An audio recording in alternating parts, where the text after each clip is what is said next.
जनाब सालबा बैठे थे, फरमाया फलां को बुला के लाओ। जब बुलाने गए तो रास्ते में औरत पे नजर पड़ी। पहली नजर तो माफ है, लेकिन दोबारा देख बैठे। दोबारा नजर पड़ी तो परेशान हो गए। ख्याल आया मैंने तो खयानत की अपने नबी पाक से, हुजूर ने तो मना किया ये काम करने से।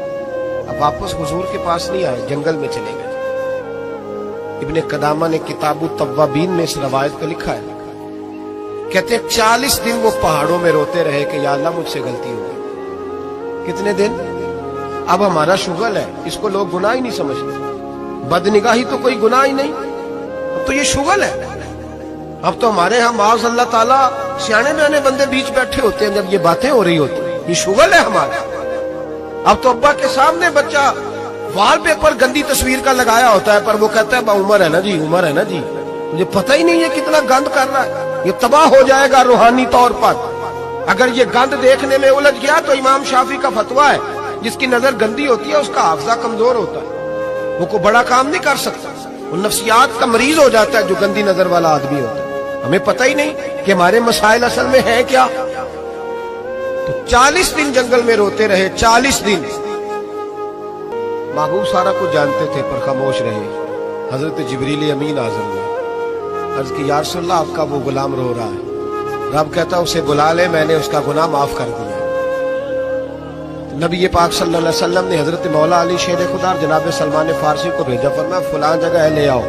कहते जब हम गए तो 2 पहाड़ों के दरमियान जनाब सालबा तड़प के रो रहे, हमें देख के और रोए। कहने लगे अली मेरे बारे में कोई आयत तो नहीं नाज़िल हो गई? तो कहा नहीं, चल हुजूर ने बुलाया है। कहा अच्छा हुजूर कहते क्या थे, फरमाते क्या थे? कहा पता नहीं, लेकिन बुलाया है। कहते जब हमारे साथ चलने लगे, मस्जिद नबी करीब आई तो कहने लगे अली बहुत बड़ा गुनाह कर बैठा, नजरें मैली हो गई, वुजू नहीं आंखों का, मुझे डायरेक्ट ना लेके जाओ हुजूर के पास। जब नबी पाक नमाज की नियत बांध लेना फिर मैं जाऊंगा, मैं पीछे खड़ा हो जाऊंगा हुजूर के। मेरी तबीयत में हौसला नहीं।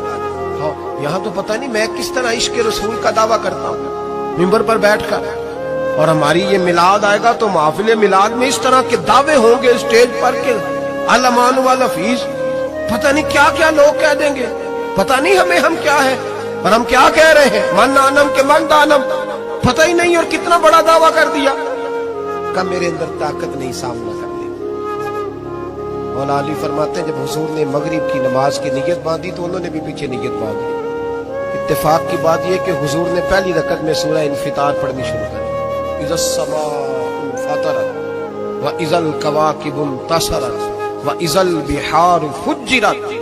कहते जब महबूब इस आयत पे पहुंचे ना कि या अय्युहल इंसानु मा गर्रका बिरब्बिकल करीम, ए इंसान तुझे किस चीज ने धोखे में डाल दिया, हालांकि तेरा रब तो बड़ा ही करम करने वाला है, तू किस तरह किसी और के धोखे में। बिरब्बिकल करीम, और ज़मीर वाहिद है, मैं तफसीर पे नहीं जाता, कहा तेरा अपना रब, बिरब्बिका तेरा अपना रब, तेरा रब तो बड़ा करीम है, तू फिर भी कहीं और चला गया। जब ये आयत सुनी तो पीछे चीख मारी, बेहोश होके गिर गए, घर वाले घर ले गए। नमाज मुकम्मल हुई तो हुजूर ने फरमाया क्या हुआ? अर्ज की हुजूर वो तो रो पड़े थे, घर ले गए। महबूब पीछे गए तो बेसुध पड़े, तेज बुखार हो गया। नबी करीम सरहाने बैठे और उनकी गर्दन को उठाकर सर को गोद में रखा, और जब बालों में दस्ते मुबारक फेरा तो आंखें खोल दी और झट से अपना सर जमीन पे रख के कहने लगे हुजूर मैं इस काबिल नहीं कि आपकी गोद में मेरा सारा है, इस काबिल नहीं, बड़ा मुजरिम। तो महबूब ने फरमाया तुझे मुबारक हो, रब ने तुझे माफ कर दिया है, अल्लाह भी राजी है, मैं भी राजी हूं। अब हुजूर के कदमों के करीब आए तो कहने लगे हुजूर आप राजी हैं? कहा राजी हूं। फरमाया फिर मेरे लिए दुआ करें, अल्लाह इसी रजा में मुझे कबूल कर ले। बस ये बात हुई थी, उन्होंने कलमा पढ़ा तो रूह परवाज कर गई। परवाज मेरे भाई एहसास पैदा कर। याद रखें, अगर रूहानी जिंदगी सही नहीं ना होगी, याद रख लें, किसी का कोई नुकसान नहीं, सारे सुकून से सो जाएंगे, आप नहीं सो पाएंगे। अगर आपके ज़मीर पे बोझ रहेंगे ना तो सारे लोग रमजान में 4 कुरान पाक खत्म करेंगे, आप 10 पारे भी नहीं पढ़ पाएंगे। अगर आप अपने आप को सही नहीं करेंगे, रूहानी जिंदगी बहाल नहीं होगी, तो याद रखना बड़ा अपना आप सारा कुछ सजा के ज़ाहिरन बड़े परहेजगार बन के भी अपने ज़मीर की अदालत में फैसला अपने हक में नहीं करा पाएगा। तिजोरियों से माल भरा हुआ होगा लेकिन घर में सुकून नाम की चीज ढूंढने से नहीं मिलेगी, इसलिए कि अला बिज़िक्रिल्लाह तत्मइन्नुल कुलूब, अल्लाह की जात से जुड़ जाने से दिल को सुकून होता है।